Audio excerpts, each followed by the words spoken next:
In this week's Bizline, IMF UMRO revised Vietnam's growth forecast. And later on, Vietnam develops high-quality human resources to attract FDI. Hello there, you're tuning into Bizline, our weekly economic journal on VTV International. I'm Hoàng Hằng, and as usual, we now take a look at news making headlines in Vietnam's economic scene this week.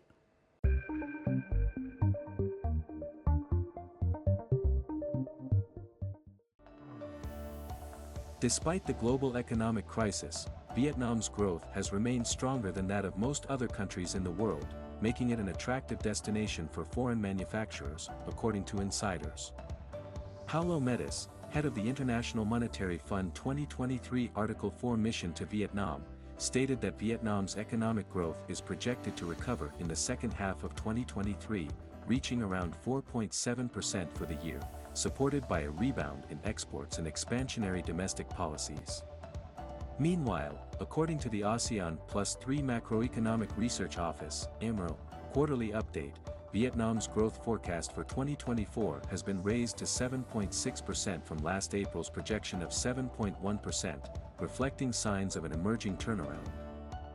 The country's inflation outlook is also positive, with moderation expected to continue to 2.9% this year and 2.7% next year. Prime Minister Pham Minh Chinh on Tuesday signed an official dispatch to remove obstacles in land pricing. The Prime Minister requested that the Minister of Natural Resources and Environment urgently amend and supplement Circular No. 36 on land pricing methods and adjustments to land price lists. The Ministry of Natural Resources and Environment set up a working group to handle any problems that arise. Chairing a meeting of the Steering Committee for Key National Projects on Thursday, Prime Minister Pham Minh Chinh suggested that ministries, branches, and localities be proactive, making the most of their sense of responsibility to speed up progress of key national projects. According to the General Statistics Office, Vietnam received a total of $13.43 billion in foreign direct investment, FDI, from the beginning of this year to June 20th, which is 4.3% lower compared to the same period last year.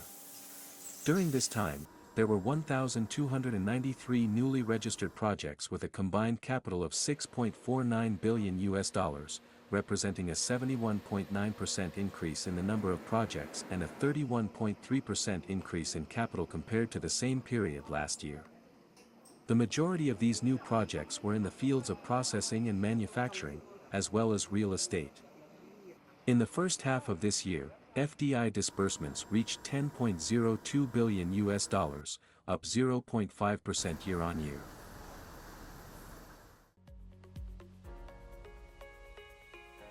Software exporters took the spotlight in Vietnam's digital economy in the first half of this year, with high export revenue. In the first quarter, FPT reported a 32% rise in revenue from IT services abroad and a 44.1% increase in the number of new contracts. CMC Global reported an 85% year-on-year rise in revenue to $27.11 million in the first 6 months of this fiscal year. Japan and Asia-Pacific countries remain promising markets for Vietnamese IT businesses, with more than 500 Vietnamese firms currently providing IT services to their Japanese partners. According to the Civil Aviation Authority of Vietnam, the domestic aviation market is expected to continue growing in the second half of 2023, although the rate may slow down towards the end of the year. The market is projected to thrive by 7% to 10% compared to 2019, before the COVID-19 pandemic hit. During the tourism season, the market is estimated to serve 3.5 to 4.5 million passengers per month. Several airlines are planning to increase the number of flights, especially on routes with high tourism demand. Service businesses are introducing solutions to attract a large number of foreign visitors during the peak season at the end of the year, following the recent approval of a bill aimed at easing visa problems. The new bill, which will take effect on August 15, will allow foreigners to extend their e-visa validity to 90 days, as opposed to the current 30-day period. The new visa policy is expected to provide fresh impetus to the tourism industry during the peak international tourism season at the end of the year. Those are some highlights in Vietnam's economic scene. Up next in our crosstalk, we will take a look at Vietnam's effort in human resource development in a bid to maintain its attractiveness to foreign investors.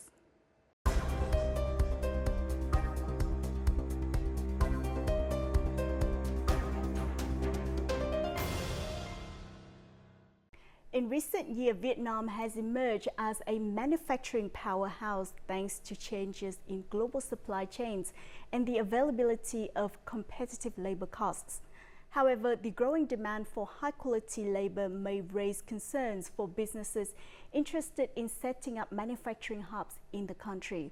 So what needs to be done to prepare workers for this inevitable shift? We'll find out in this week's Bizline.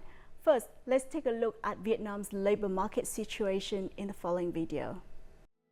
Vietnam's impressive growth has made it a popular destination for foreign direct investment. In 2022, the total disbursed volume of FDI reached a new record of $22.4 billion, a 13.5% increase over the previous year. It appears that 2023 will also be a record year. This will create a higher demand for skilled workers. Đẩy mạnh cái hàm lượng về gọi là lao động có chất lượng cao, đặc biệt là trong lĩnh công nghệ, thì đây là một trong những trọng tâm để mà đạt được cái lợi thế cạnh tranh khi mà cái làn sóng thứ hai của FDI, gọi là chúng ta thu hút nhiều FDI ở lĩnh vực mà đòi hỏi cái công nghệ cao, cái nguồn nhân lực chất lượng cao. But when I talk to manufacturers in Vietnam, what they are looking for is people who have strong vocational training, who have maybe engineering degrees closely related to reality, where they have tried out through internships and things like that to improve their skills within manufacturing. According to Manpower Group's Total Workforce Index 2022 report, only 11% of Vietnam's workforce are highly skilled workers. However, Vietnam has a large population and a young workforce that is highly mobile. Moreover, the country is currently in a golden population structure period with more than 60% of its population of working age.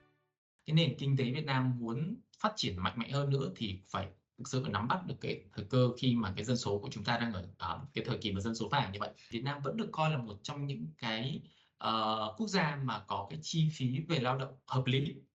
Chúng ta không còn rẻ nữa mà bây giờ chúng tôi gọi là hợp lý so với các cái khu vực xung quanh, mà cái giá thuê các cái khu công nghiệp tại Việt Nam trung bình so với các nước khác cũng thấp hơn.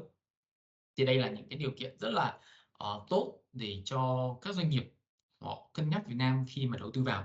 In the context of the strong Industrial Revolution 4.0, productivity, skills, and labor quality are the driving forces for growth.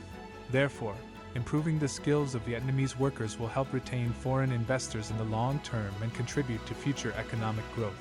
Today, we're joined by Mr. William Badger, co-chairman of the Eurocham Human Resources and Training Sector Committee, and Ms. Nguyễn Thị Thanh Huyền, Vice Chairwoman of the same committee. Well, we thank both of our guests for joining us. Now, recent data show that Vietnam continues to be an attractive destination for foreign investment, especially in high-tech sectors. And as a result, the demand for high-quality human resources in Vietnam is increasing. So what do you think about this trend? Well, I do think that Vietnam has shown to be really a very good destination for FDI investors. And I think certainly a part of that is the availability of labor and the quality of labor. But certainly, as technology advances and as the needs of FDI investors advance, the Vietnam labor market needs to keep pace with international demands in order to stay competitive. This is a clear evidence of the increasing demand for high quality human resource, and especially in the high-tech industry. And Vietnam is seen as a favorable destination to the FDI. In Vietnam, many universities have the training program for the high quality human resource, and Furthermore, some Vietnamese big corporations, they set up their own university in order to offer the training to serve the demand for both external and internal. And they focus mainly on the training field like the computer science, technology, and electronic. So this is obviously the opportunity for Vietnam to have the training orientation roadmap to build up a labor workforce and in order to accommodate with the market demand. Now, what role has the labor force played in helping Vietnam attract foreign investors in addition to the traditional factors? I think one of the key factors that can help Vietnam to attract FDI is the low-cost human resource. However, when Vietnam become a middle-income country, so the advantage is no longer available. And therefore, Vietnam needs to focus on more training for the high-quality human resource. And according to the statistics of the General Office, every year Vietnam have around 20,000 to 30,000 newly fresh graduates from the university. In addition, I think that Vietnam also have a young working age, and this is a clear advantage of having the labor workforce that are dynamic, young, willing to learn, and easy to adapt with the changing of the new technology. I think, touching on Huyen's point, Vietnam is seen as a very dynamic place to work. The labor force is very hardworking, and this is not just in terms of manual labor. This is really across the board. Vietnamese culturally are very keen to better themselves, to get ahead. They're very hardworking and very dependable, and I think compared to their regional counterparts, Vietnam really stands out as a very hardworking place, and that can be seen as how dramatically Vietnam has grown economically over the past 20, 30 years. So certainly that is an advantage. FDI investors now look at Vietnam not only as a place for manufacturing, but also as a tech hub.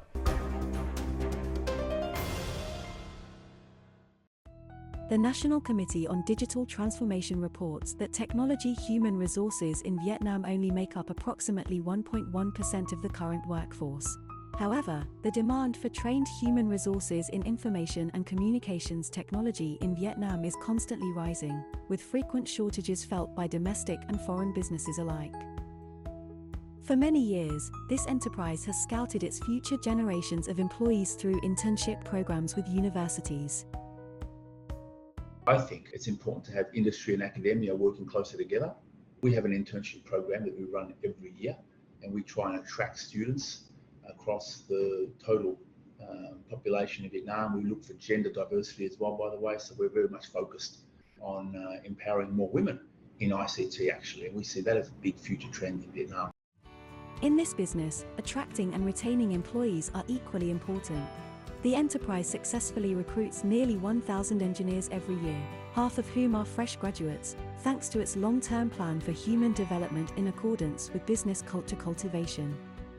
We see Vietnam as a market, but of course we also see Vietnam as a very big hub for talent.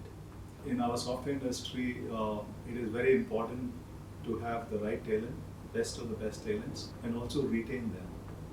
Because if you get people and if they leave you after some time, then it's a big loss. So in the last years, we have got formal recognition for our HR policies of Bosch Group here, and that's a big shout out to our associates that they are happy.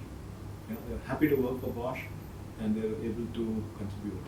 By 2050, approximately 75% of jobs globally will require STEM skills, specifically in science, technology, engineering, and math. In addition to recruitment, providing digital skill training for new hires is equally vital to developing the digital economy. Việt Nam có thể đưa ra những cái khóa đào tạo, những cái chương trình đào tạo trong nhà trường, thậm chí là tại các doanh nghiệp họ có thể nâng cao những kỹ năng về số cho người lao động của mình, để giúp cho khi mà doanh nghiệp đưa những cái dây chuyền hoặc là đưa những cái ứng dụng công nghệ số vào cái doanh nghiệp của mình thì ngay lập tức người lao động có thể sẵn sàng rồi. Và nhìn bài toán xa hơn thì doanh nghiệp cũng có thể gọi là đặt hàng đưa những cái yêu cầu của doanh nghiệp này vào nhà trường để đảm bảo là gì, khi mà những nguồn lao động đó, những bạn sinh viên đó tốt nghiệp thì họ đã đáp ứng được ngay cái yêu cầu mà cái doanh nghiệp họ đang thực hiện rồi. Changes and adaptations also aid in improving the quality of the Vietnamese labour market, taking advantage of the young and potential workforce, and attracting multinational corporations in high-tech fields. This provides jobs with stable welfare for the workforce and contributes to social security and the national economy.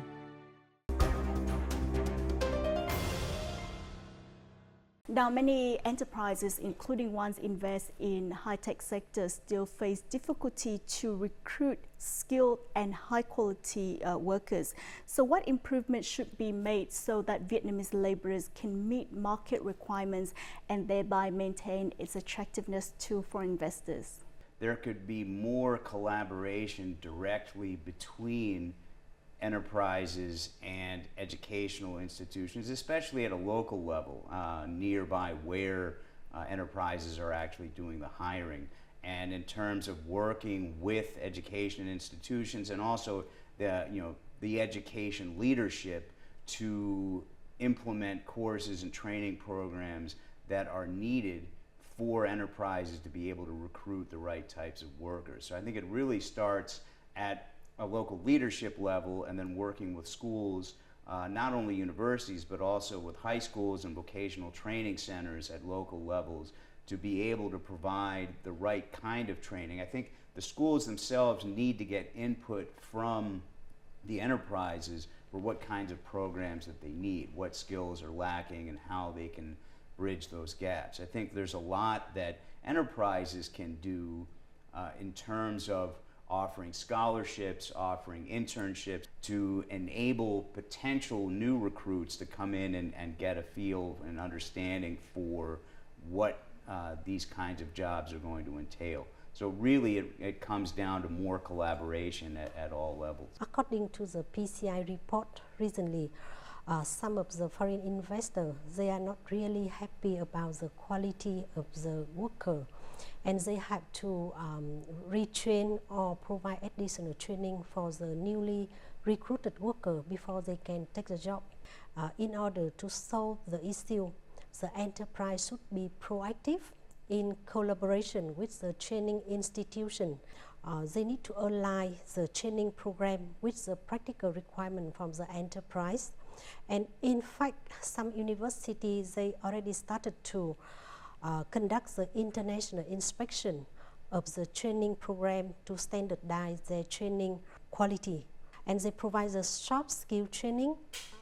Moreover, they also invite the enterprise to participate in their training program, or they even send the student to the enterprise to have the summer internship and have more dialogue with the student, between the student and the enterprise, in order to meet the requirement of the market. What vocational training models linking enterprises with educational institutions should be deployed in the future to meet the real needs of recruiters?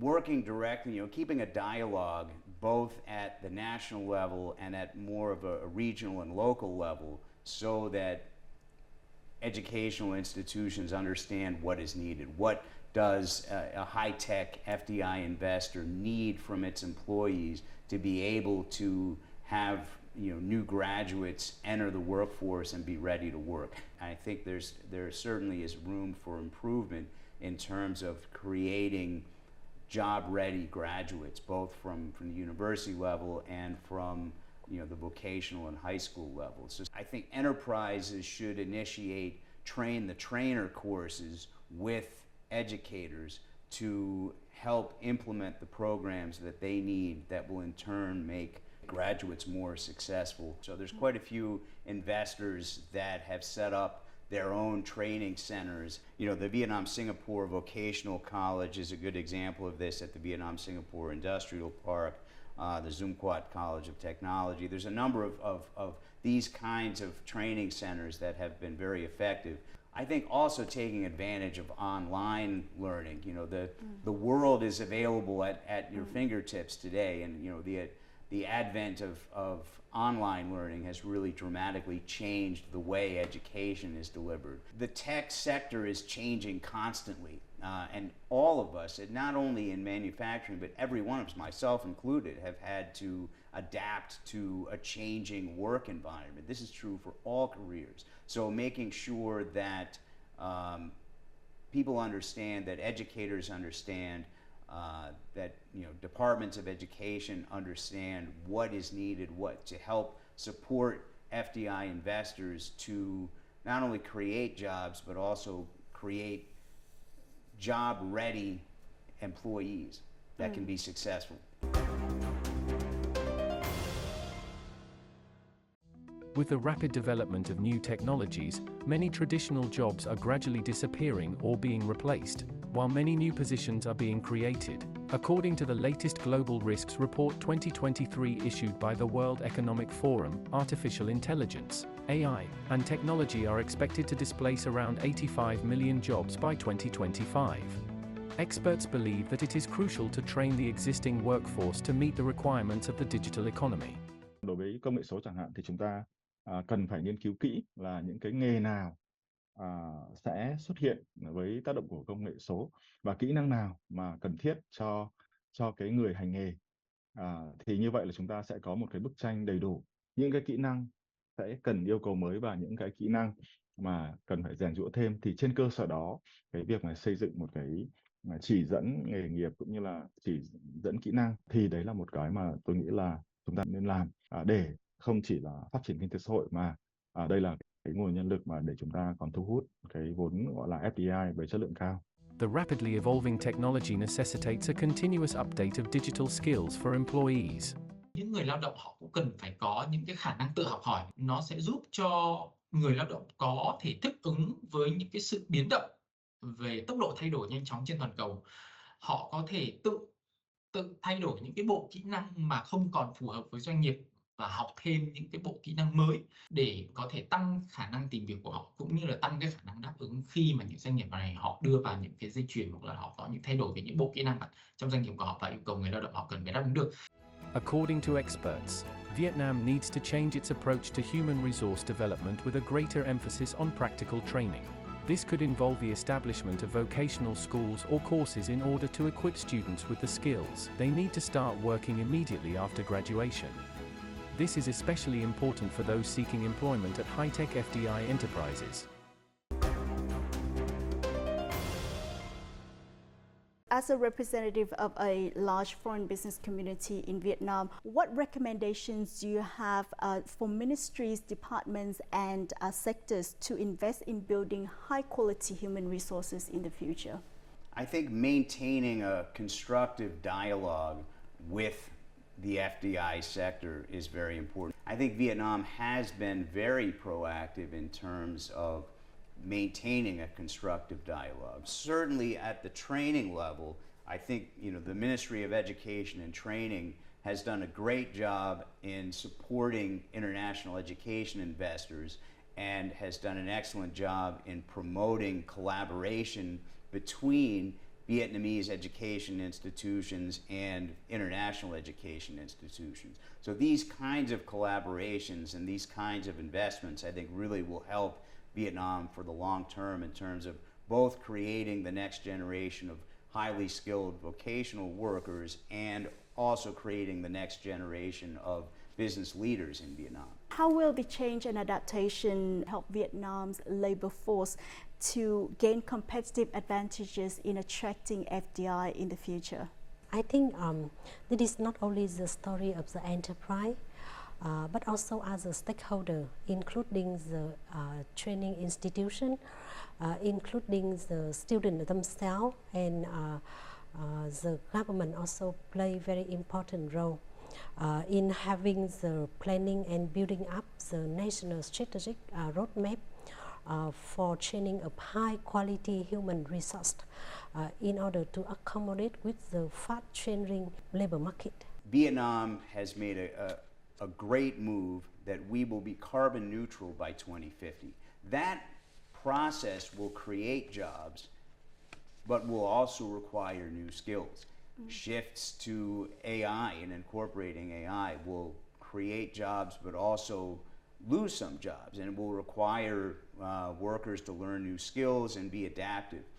Vietnam's biggest strength over the years has been a hardworking, dynamic, and adaptive workforce. So continuing to be abreast of new changes and continuing to keep a dialogue with investors to create a positive business environment will be good for the economy and for the people of Vietnam. Once again, thank you so much for joining us. Thank you very much for inviting us. Thank you, and our pleasure. As more challenges arise in 2023 that might negatively impact FDI inflow into the country, Vietnam plans to develop high-quality human resources to help the labor market advance sustainably and maintain its attractiveness to foreign investors.